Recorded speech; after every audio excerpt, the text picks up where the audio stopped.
Postmortem report के हिसाब से अंजलि का जो ब्रेन है वो अभी भी मिसिंग है। जो उसका भेजा था, जिसको हम ब्रेन कहते हैं, वो 5 से 6 किलोमीटर की बर्बरता के बाद कहीं कंजावाला रोड पे गिर गया और ब्रेन जो है वो मिसिंग है। और ये ब्रेन मिसिंग होने के बाद में जब मैंने पोस्टमार्टम में देखा, इसको भी मैं आपको बताऊंगा, ब्रेन मैटर मिसिंग। और डॉक्टर भूपेन चौरसिया जो भी बात करेगा वो तथ्यों के आधार पे करेगा, कोई निधारा बात नहीं करूंगा। जब से मुझे ये पता चला है कि मेरी बहन का ब्रेन ही मिसिंग है, अभी तक उसकी पोस्टमार्टम में ब्रेन नहीं मिला, दिल्ली पुलिस ब्रेन भी नहीं देख पाई, तो मैं इस मर्डर को अब सिर्फ मर्डर नहीं कहूँगा, मैं इसको एक नाम दूंगा जो मेडिकल टर्मिनोलॉजी में होता है, सैडिज्म मर्डर।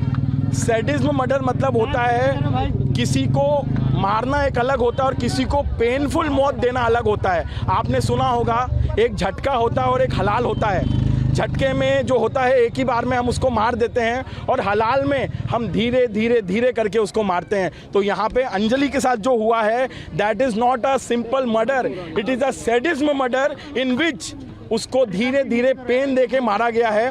पोस्टमार्टम रिपोर्ट के हिसाब से उसके शरीर पे तकरीबन 40 इंजुरीज आई हैं। मैं ये भी आपको दिखाना चाहता हूँ,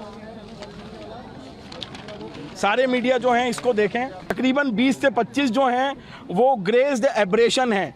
ग्रेज्ड एब्रेशन जो टर्मिनोलॉजी मेडिकल में होती है, आप इसको इस तरीके से मान के चलिए कि जब 13 किलोमीटर में बॉडी जो थी वो घिसटा रही थी तो ज़मीन और बॉडी के बीच में हीट जनरेट होती है और हीट जनरेट होने के बाद वो एरिया जो है स्किन का वो जल जाता है।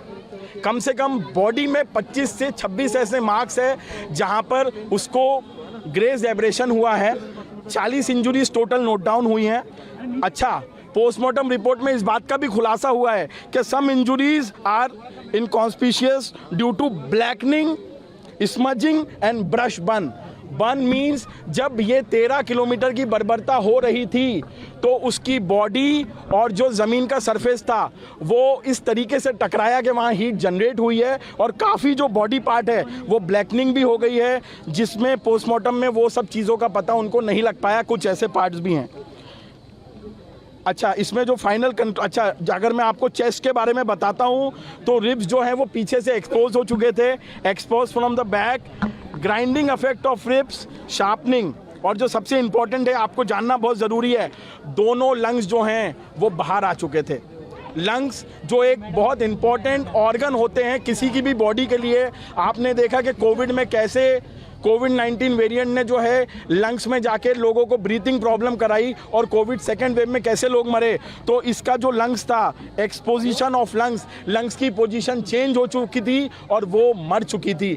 5 से 6 किलोमीटर की बर्बरता तक वो सहन कर पा रही थी, उसके बाद जो था वो सब खत्म था, सिर्फ एक शरीर का हिस्सा था। इसमें एक और पॉइंट मैं ऐड करूँगा, फाइनल कंक्लूजन। जब ये 13 से 14 किलोमीटर की बर्बरता हो रही थी तो इस बीच में बॉडी में ब्लड लॉस हुआ है और ये ब्लड लॉस की वजह से उसको शॉक हुआ है, हीमोरेज हुआ है और एंड में कुछ जो इंजुरीज हैं वो एंटीमॉर्टम इंजुरीज हैं। मेडिकल टर्मिनोलॉजी में एंटीमॉर्टम इंजुरीज वो होती हैं जो किसी की बॉडी में मरने के बाद आती हैं। तो 15 से 16 ऐसी इंजुरीज हैं जो मरने के बाद डिटेक्ट हुई हैं। Injuries produced by blood and the last word जो आपको नोट करना पड़ेगा, जो ये प्रूव करता है कि ये जो है एक सैडिज्म मर्डर है, that is the death is due to vehicular dragging. आप ये वर्ड नोट करिए, it is a vehicular dragging. So ये जो 13 किलोमीटर की बर्बरता हुई है इसके कारण ये मर्डर हुआ है, प्रॉपर प्लान मर्डर था।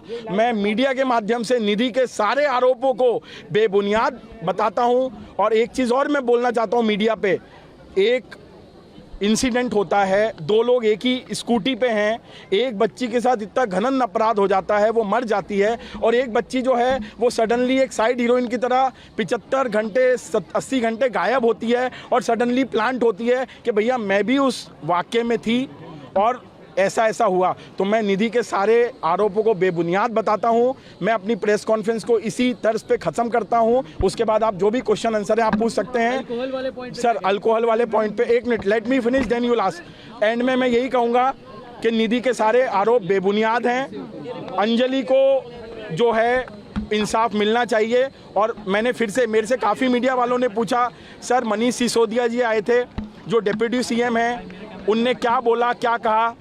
परिवार चाहता था कि जब कोई पॉलिटिकल नेता आए, एलजी साहब आए, केजरीवाल साहब आए या मनीष सिसोदिया जी आए, तो मैं उसमें इन्वॉल्व रहूं, मैं उनसे बात करूं। मैंने परिवार को ये कहा कि देखिए मेरी जो लड़ाई है वो सिस्टम से है, मेरी जो लड़ाई है वो ये दिल्ली के सिस्टम से है, चाहे ये केजरीवाल का दिल्ली हो, चाहे ये मोदी जी का दिल्ली हो। तो मैंने कहा वो आपका पर्पस है, उस पर्पस से आप फैमिली से बात करिए। मेरा सिर्फ एक ही पर्पस है कि अंजलि को इंसाफ मिलना चाहिए और हम अंजलि को इंसाफ दिलवा के रहेंगे। आरोप लगाए, एक बार उस पर बताइए डॉक्टर, वो कह रही थी अंजलि ने शराब पी हुई थी, मना कर रही थी। सर देखिए मेरी बात सुनिए, हम सब बहुत एजुकेटेड लोग हैं।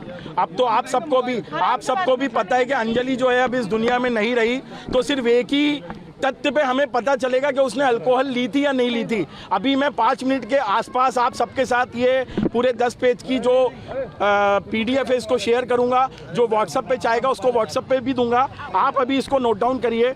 ये लाइन जो है सर मैं दिखाता हूँ, ये लाइन जो है ये निधि के सारे जो आरोपों को जो है बेबुनियाद प्रूफ करती है। ये देखिए प्लीज आप इसको लाइन अप करिए। अरे यार आप नहीं आप देखिए, कोई बात नहीं, कोई बात नहीं सर, इसको जो है देखिए आप। सर मैं आप लोगों को अभी PDF कॉपी दूंगा।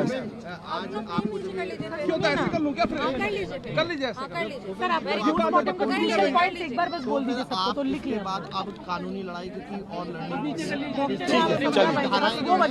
सर मैं फिर से इसको रीड ऑफ, एक मिनट। Semi digested food material present and wards are not affected, मतलब कि पोस्टमार्टम रिपोर्ट में एब्डोमेन में किसी भी तरीके का अल्कोहल पदार्थ नहीं पाया गया है। और ये जो रिपोर्ट है, मैं फिर से आपको, क्योंकि ऐसा ना लगे कि ये किसकी रिपोर्ट है, ये मौलाना आज़ाद मेडिकल कॉलेज में ये जो आपका पोस्टमार्टम रिपोर्ट नंबर 04/2023 और अंजलि जो है इसका जो आपका लेटर गया है ये F342 MB 100/2023 home and family welfare 515/19 doctor Upendra Kishore director professor HOD forensic medicine Maulana Azad, doctor Rupesh Chandra and doctor Vishant Kumar, जो नेम ऑफ डिकीज्ड हैं that is Anjali daughter of Satbir, 20 साल की एज थी, A35 करण विहार की निवासी थी। मैं ये सब चीज़ आपको इसलिए बता रहा हूँ कि मैं कोई दूसरी पोस्टमार्टम रिपोर्ट नहीं लाया हूँ, ये वही रिपोर्ट है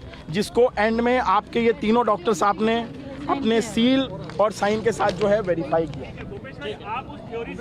भूपेंद्र चौरसिया जी। आप ये बताइए कि अब क्योंकि आप लोग लगातार कह रहे हैं कि 302 का मामला बनता है, अभी पुलिस ने ऐड ऑन नहीं करी है। सर देखिए परसों जब मैं परिवार के साथ वहाँ पे SHO साहब से मिला था सुल्तानपुरी में, तो मैंने SHO साहब से सबसे पहले मिलते से यही बात कही कि ये 302 का मुकदमा है, इसको 304 में ना डाल के 302 में डाला जाए। तो उनने मुझसे एक छोटी सी बात कही थी कि आप जो अंजलि की मदर हैं उनसे बयान जारी करवा दीजिए। हमने ऑलरेडी लिखित में बयान दे दिया है कि उसकी मदर ये सस्पेक्ट कर रही है कि इनका जो है मर्डर हुआ है, और 302 के लिए उस टाइम वहाँ पर जो SHO साहब थे मलिक साहब, उनने यस बोल दिया था। अभी मैं मीडिया रिपोर्ट से मुझे पता चल रहा है कि शायद अभी भी ये 304 के मामले में चल रहा है। तो इसके बाद मैं परिवार के कुछ सदस्यों के साथ, अगर परिवार के सदस्य ना भी जा पाए तो मैं खुद जो है यहाँ से सुल्तानपुरी थाने में जाके SHO साहब से मिलूंगा। अभी भी आपको शक है कि क्या कुछ गलत हुआ होगा मर्डर के अलावा भी अंजलि के साथ, क्योंकि ये सवाल अभी तक सेक्सुअल असॉल्ट के शक अभी भी है परिवार। देखिए सेक्सुअल असॉल्ट जो है, मैं पोस्टमार्टम के हिसाब से सेक्सुअल असॉल्ट नहीं आया है। और मैंने फिर कहा कि मैं कोई भी आपको इन्फॉर्मेशन सिर्फ एक ब्रेकिंग न्यूज़ बनाने के लिए नहीं दूंगा, मैं तथ्यों के आधार पे बात करूंगा। तो मैं सेक्सुअल असॉल्ट को नहीं एक्सेप्ट कर रहा, बट जो एक थ्योरी जो निधि के द्वारा एक थ्योरी चल रही है इस बीच में, क्या जब ये वाकया हुआ तो निधि वहां पर मौके पे मौजूद थी, इस बात का मैं खंडन करता हूं। क्योंकि 3 CCTV फुटेज अभी तक मैंने देखे हैं इस मामले में। 1:30 का CCTV फुटेज है जो होटल का है, जिसमें वो दोनों आपस में कुछ बात कर रही हैं और बाद में निधि जो है वो गाड़ी चलाते हुए जाती है। किसी मीडिया रिपोर्ट से मुझे पता चला है कि 1:35 या 1:40 का एक मीडिया फुटेज है जिसमें निधि अपने घर पहुंच चुकी है ना? जी जस्ट लेट मी फिनिश। 1:35 पे निधि अपने घर पे पहुंच चुकी है। 2 बजे जो सीसीटीवी फुटेज आता है उसमें अंजलि अकेले गाड़ी ड्राइव कर रही है।